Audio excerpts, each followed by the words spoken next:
porque tinha uma pessoa, uma determinada pessoa, que a gente não pode ficar falando o nome, porque senão vai preso, mas eu falo Alexandre de Moraes, que passava de todos os limites, e nós fomos às ruas pedir o impeachment dele. A nossa única possibilidade de vitória é a anistia. Então, tudo isso acaba evidenciando que o nosso país hoje é um país que não tem mais uma Constituição para chamar de sua. Gente, tem muito homem que usa toga e falta cabelo na cabeça que já estaria fora do seu cargo. Senhor presidente, eu quero começar a minha fala primeiro parabenizando o senhor Sebastião Coelho, nosso desembargador. Um homem de uma coragem invejável. Quizás o Brasil tivesse 1 milhão de Sebastiões Coelhos, não estaria na situação que está, não. Parabéns, porque o senhor representou de uma maneira íntegra a sua função, honrou o seu juramento, serviu ao seu país e nunca tropeçou, não desviou das suas convicções. Então, eu sou obrigado a começar parabenizando e parabenizá-lo pelo seu aniversário, mais uma primavera concluída. Eu espero que o senhor conclua muitas outras ao nosso lado e ao lado do Brasil. Parabenizar o Coronel Meira pela brilhante proposição, dizer que isso é um assunto que na cabeça de alguns é um assunto cansado já. Algumas pessoas dizem, mas de novo vamos falar de preso político 8 de janeiro? Calma. Vocês não entenderam ainda algumas coisas, precisam entender para saber da importância. Parabenizar o meu nobre amigo deputado, que estivemos juntos em grandes batalhas e que agora estava nos Estados Unidos brilhantemente nos representando, Rodrigo Valadares. Ao nosso senador, senador, imagina o senhor como presidente do Senado Federal?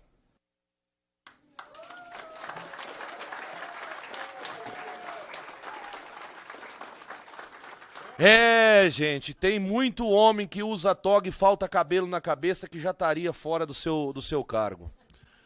Porque eu tenho certeza que o senhor honra aquele juramento que o senhor fez no dia da sua posse. Que pena que ainda não chegamos no número ideal, mas já temos 33, falta pouco. Um pouquinho mais agora, em 2026, nós teremos maioria. Mas eu quero fazer uma retrospectiva do Brasil para que vocês entendam o que está acontecendo hoje aqui. Vamos voltar a 2015, quando o povo acampou em Brasília pedindo impeachment da Dilma. Olha só, bem semelhantes os cenários, né? Depois, em 2018, eu estava sobre uma rodovia como uma das lideranças daquela que foi a maior greve de todos os tempos. Paralisamos o Brasil por 12 dias. Não teve prisão. Teve multas, algumas coisas assim, de alguns que se atropelaram no final da ideia, mas coisas que não ultrapassavam o limite da lei. E 2018 e 2015 são muito semelhantes. O povo estava manifestando o seu descontentamento com alguma coisa. 2015 era contra Dilma Rousseff, 2018 era contra o preço do óleo diesel, do gás de cozinha, de todas as baixarias que esse Brasil já vivia. Mas não houve abuso de autoridade. Não houve nenhum ultrapassar dos limites da lei. Agora vamos um pouco mais adiante. 2021. Nós fomos às ruas, nos manifestamos, lutamos, brigamos.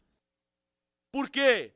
Porque tinha uma pessoa, uma determinada pessoa, que a gente não pode ficar falando o nome, porque senão vai preso, mas eu falo Alexandre de Moraes, que passava de todos os limites, e nós fomos às ruas pedir o impeachment dele. Por que que ninguém foi preso em 2021? Porque 2021 ainda tinha um presidente da República que defendia esse país. E por que que eu dei essa volta toda? Não é para gastar o tempo de vocês.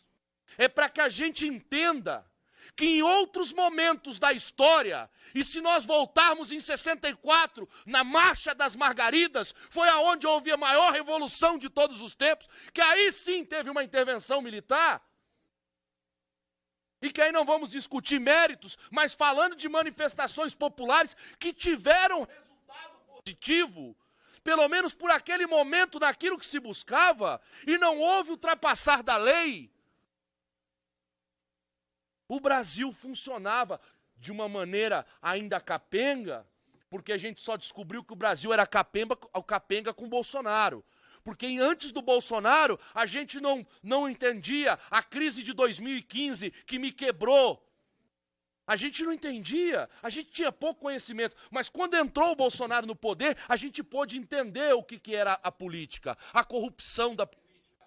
Esses deputados vagabundos, esses senadores vagabundos, que foram eleitos por um povo que deu o seu voto na urna, mas que chegaram aqui dentro e se venderam pelo ouro e pela prata. E a gente só foi enxergar tudo isso após o Bolsonaro. E aí vem 2022... Aí vem a eleição que ninguém sabe como que pode. O time que ganha a eleição, mas não tem torcida. O time que joga bola num campo, mas ninguém assiste. Faz evento do Dia do Trabalhador e não vai ninguém. E eles são os campeões, mas não se ouse falar de urna eletrônica no país. Porque se falar, você vai para a cadeia. Mas não, senhores. Para que precisa fraudar a urna? Não precisa fraudar a urna no Brasil, não. Você já tem a imprensa nacional da grande Globo Lixo, que já faz campanha de graça pro Lula. Deputado, o que o senhor está falando com tudo isso? É que esse plano foi armado. A Globo e as outras emissoras que chamam o 8 de janeiro de golpe, golpe sem uma arma, golpe sem fuzil, golpe com bandeira do Brasil e Bíblia debaixo dos braços. Golpe! É um plano arquitetado. Foi tudo trabalhado da maneira correta. Bolsonaro era chamado de genocida que diz que matou 700 mil pessoas. Foi assim que eles acabaram com a reputação do Bolsonaro. Foi assim que eles levaram o presidente Bolsonaro a perder a eleição. Porque a rede social não chega em todos os lugares. Mas a Globo chega. Essa emissora sem moral chega. A militantezinha Daniela chega. E por que eu estou dizendo isso? Só para encerrar minha fala, presidente. É que a gente passou por tudo isso e hoje ainda tem 40 pessoas presas, outras condenadas a 17 anos, porque esse plano foi arquitetado. Eu fui e assumi um mandato, fiquei 5 meses de tornozeleira. Mas uma coisa eu nunca fiz no meu país: me acovardar e baixar minha cabeça. E os senhores e senhoras que estão aqui hoje não podem se acovardar ou temer, porque essa guerra, dure o tempo que durar, foram muitos anos de uma guerra fria que o mundo viveu, mas ela acabou. E os responsáveis pagaram o preço, e vai acontecer isso no Brasil. Muito obrigado, deputado. Muito obrigado, deputado Zé Trovão. Agora, diretamente de Santa Catarina, Alessander Brasil Alves Pereira, advogado do nosso preso, né, político hoje, o Sidney Vasques. Alessander, pode entrar.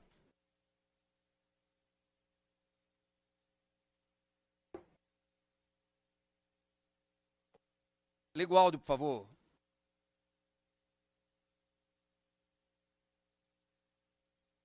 Liga teu áudio, Alessander. Estou tentando aqui. Saiu? Ok. Ok? Bom, boa tarde. Quero parabenizar o deputado Coronel Meira por essa iniciativa. E, no nome do Coronel Meira, parabenizar todos os que estão aí presentes e que nos acompanham. Em nome do nosso amigo, do meu amigo pessoal, Oswaldo Eustáquio, quero cumprimentar aí todos os refugiados políticos que, nesse momento, têm que sair do Brasil para não serem presos e sofrerem as consequências de ter a sua opinião colocada a público. Em nome da família do Clesão, também quero cumprimentar os demais presos políticos. Quero aqui externar meus sentimentos. Eu que estou em Santa Catarina, não pude ir participar presencialmente aí com vocês, que muito me honraria, mas por estar ajudando os nossos vizinhos do Rio Grande do Sul que passam pela pior catástrofe da história do nosso país. Graças a Deus temos conseguido enviar muitos mantimentos. Ontem enviamos caminhão lotado de mantimentos e até geladeira, fogão, tudo que a gente consegue a gente está mandando para eles. Eu espero que o governo não atrapalhe e que isso chegue de fato a quem tanto precisa nesse momento. Hoje a pauta realmente é importantíssima. Vou falar sobre o Silvinei Vasquez aqui, coisas que até então poucas pessoas sabem, até porque tudo acontece em segredo de justiça, justamente para privilegiar a injustiça que é cometida nesse país. Eu, como membro da OAB, também quero noticiar aqui que as minhas redes sociais estão censuradas desde dezembro de 2022 e mesmo sendo membro da OAB não consigo sequer ter acesso ao que levou à censura de todas as minhas redes nesse país. Então, isso demonstra, inclusive, que órgãos que deveriam estar representando o povo, e inclusive seus próprios membros, muitas vezes falham na defesa tão importante para as nossas liberdades e os nossos direitos garantidos em nossa Constituição nesse país. O caso do Silvinei é um caso, para mim, severamente importante, não apenas por ter me dedicado à sua defesa, tenho estado em Brasília constantemente nesses 9 meses que agora vão completar justa, um recordista de apreensão de drogas no nosso país durante a sua gestão exemplar diante da PRF, uma pessoa que até então de reputação ilibada, inquestionável, foi presa em agosto do ano passado sob a acusação de ter atrapalhado os eleitores do Lula a votar no Nordeste do nosso país. Uma narrativa que, diante de relatórios que já foram apontados em sua defesa, comprovam que não houve qualquer diferença dos anos anteriores para o ano que essa acusação veio a acontecer. Uma prisão que se deu por um pedido de um advogado que hoje já se tem ciência de que foi promovido após 9 meses de um inquérito que ele não teve a competência de fechar, ele acaba sendo promovido no Ministério da Segurança Pública do nosso país, provavelmente por ter cumprido com excelência algo que não é da sua alçada, porque a sua alçada seria realmente finalizar um relatório de 9 meses, que é um absurdo uma pessoa, então, estar presa, sendo que nem acusação ela tem contra ela, ela tem apenas narrativas, o Silvinei não tem uma acusação formal contra ele, não tem um relatório que possa indiciá-lo, que dirá um processo e que dirá uma condenação. Mas essa é a realidade que nós temos hoje no país.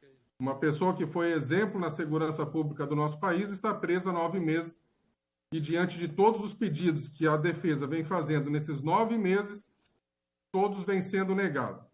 As 2 últimas, a PGR até se manifestou, dando a entender que vai, daqui a pouco, se manifestar pela soltura, mas que precisa que o inquérito da Polícia Federal fosse concluído. Durante as suas manifestações, ela aponta que daria 15 dias para que, então, o delegado, que já não hoje toca mais o inquérito, se manifestasse e fechasse o relatório. Tal pedido foi ignorado pelo ministro que conduz esse inquérito, que todos nós sabemos que é o ministro Alexandre de Moraes. Para ele, só vale o que interessa a ele. A PGR se manifesta de forma contrária? Não vale. Se a PGR se manifesta de alguma forma que não é condizente com o que ele pensa, é ignorada. Então, o que acontece? A defesa trabalha diuturnamente para tentar fazer com que esse preso político injustiçado pelo menos possa responder em liberdade por falsas acusações e mesmo assim tem sido negado.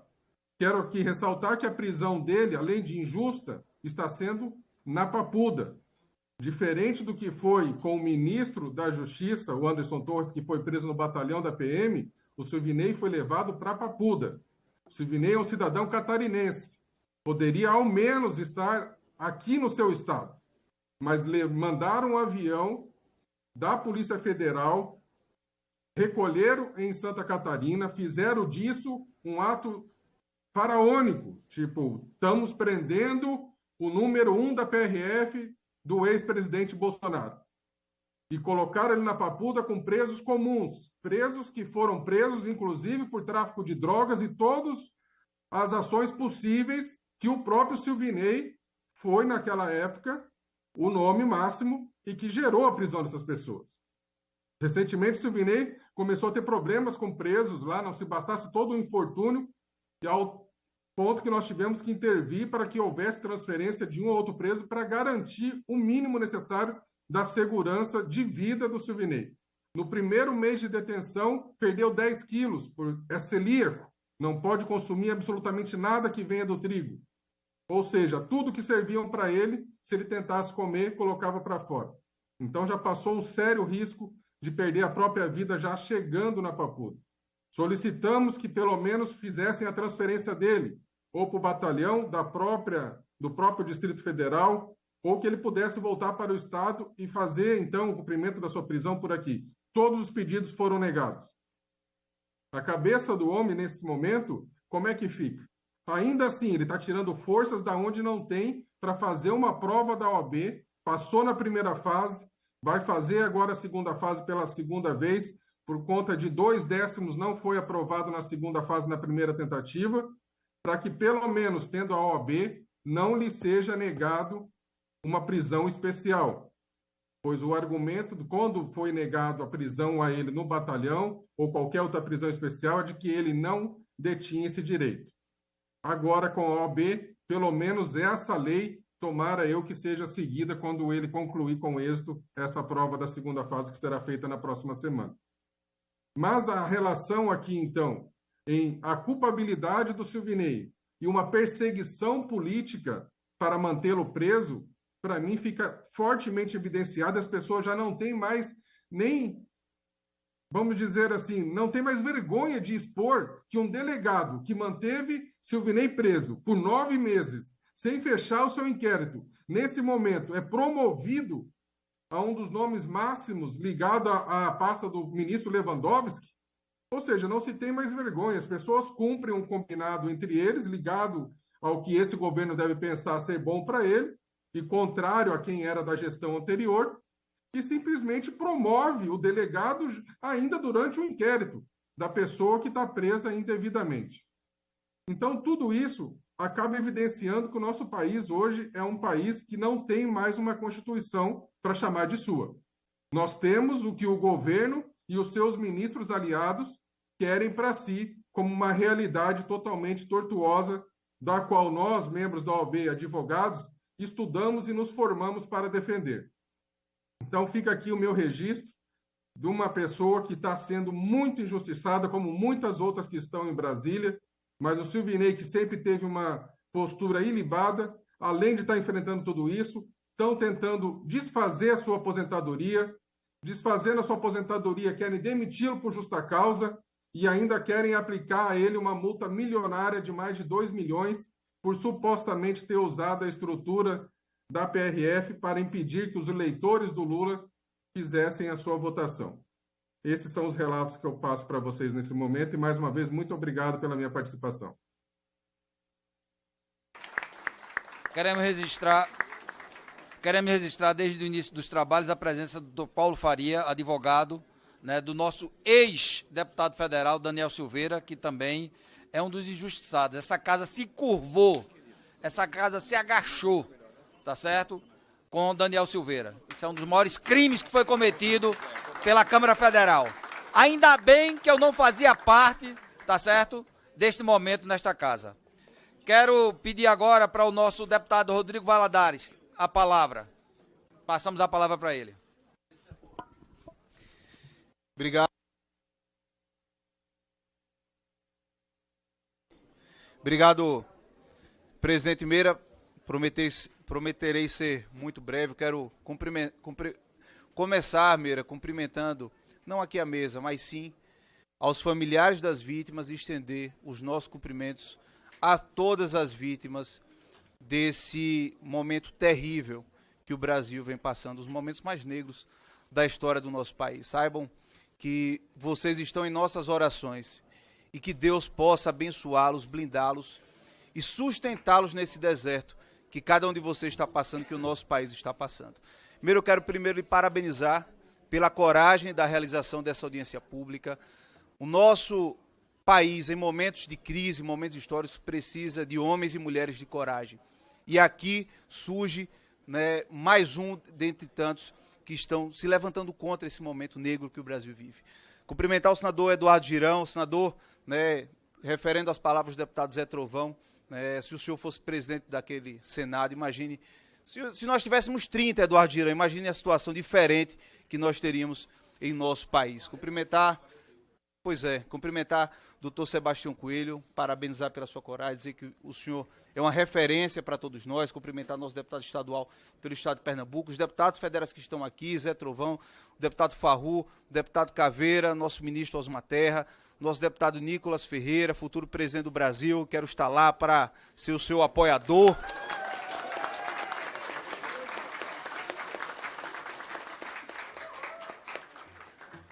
Deputado Roberto Monteiro, nosso futuro prefeito também de Belém, deputado Helder Mauro, que está aqui conosco, Gilvan também está aqui. Ó, o pessoal aí de Belém do Pará, só me chama para depois tomar um açaí lá e comer um tacacá. E ver um show da Joelma do Calypso.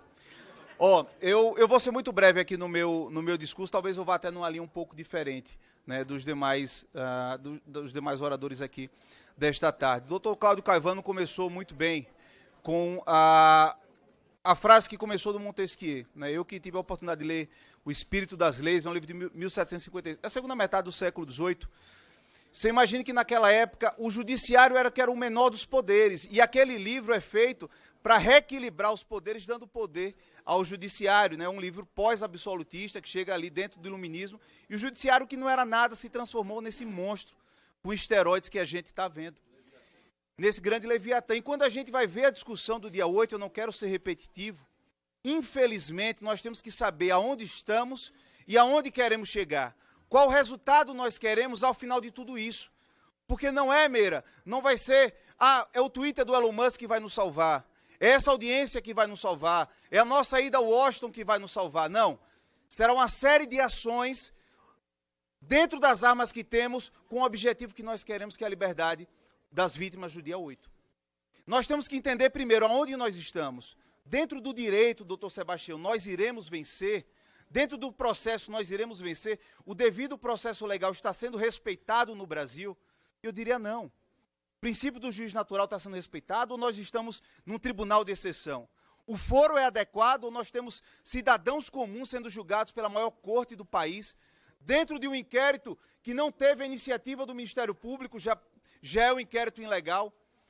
Se nós temos todas essas violações ao devido processo legal, a ampla defesa ao contraditório, violações constitucionais, não há crime sem lei anterior que o defina.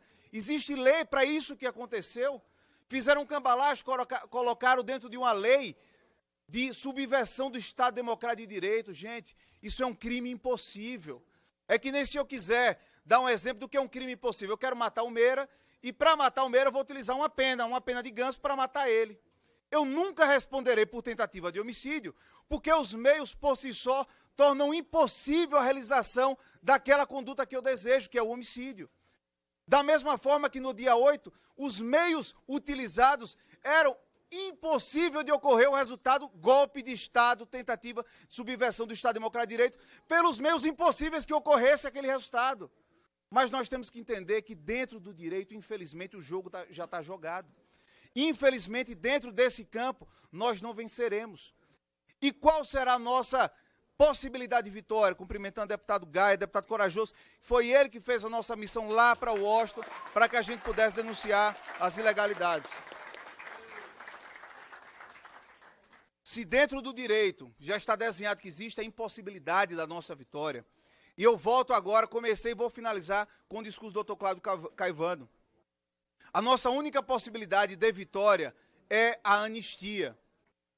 E para realizar essa anistia, nós teremos que ter uma conduta diferente do que temos tido durante os últimos anos. Para realizar essa anistia, não vai ser com gritaria, infelizmente, não vai ser com baderna, não vai ser com nada disso.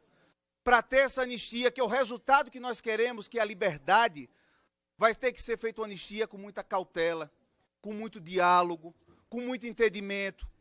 Vamos ter que conversar com pessoas que nós não gostaríamos de conversar, mas teremos que conversar. Porque não importa lacrar em rede social mais, não importa fazer zoada mais, não importa mais estar aparecendo em noticiário, o que importa, para mim e para todos eles, eu acredito aqui, é a liberdade das vítimas do dia 8.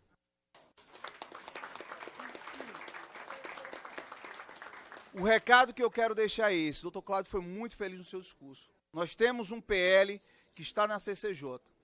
Nós precisamos construir a tramitação desse processo, desse projeto de lei aqui na Câmara. Nós precisamos conversar com a presidência da Casa, entender como podemos construir um entendimento e um relatório que chegue ao resultado que nós desejamos. Nós precisamos conversar e não afastar os parlamentares do centro. Toda vez que nós damos uma pancada no parlamentar de centro, a gente pega ele e joga no colo da esquerda. É isso que eu e o deputado Nicolas conversávamos agora no almoço. Toda vez que nós fazemos isso, e você vê que a esquerda não bate. Eu não vejo o PSOL, não vejo o PT bater em deputado de centro. Nós vamos precisar dessas pessoas. Precisamos dialogar com esse partido de centro para construir um relatório que a gente consiga chegar no resultado. Deveremos conversar, inclusive, com a esquerda. A esquerda já foi beneficiada de anistia nesse país. Foi beneficiada, eles, por verdadeiros crimes que cometeram, de terrorismo, de sequestro, de assalto a banco. E eles foram beneficiados com anistia. Então, o que nós temos que ter a consciência agora, nesse momento, já partindo para o nosso final nesse discurso. Focar no que queremos. Liberdade às vítimas do dia 8. Para isso, nós precisamos de Deus em primeiro lugar, de muito juízo e de muito entendimento nessa casa. Que Deus abençoe a nação brasileira.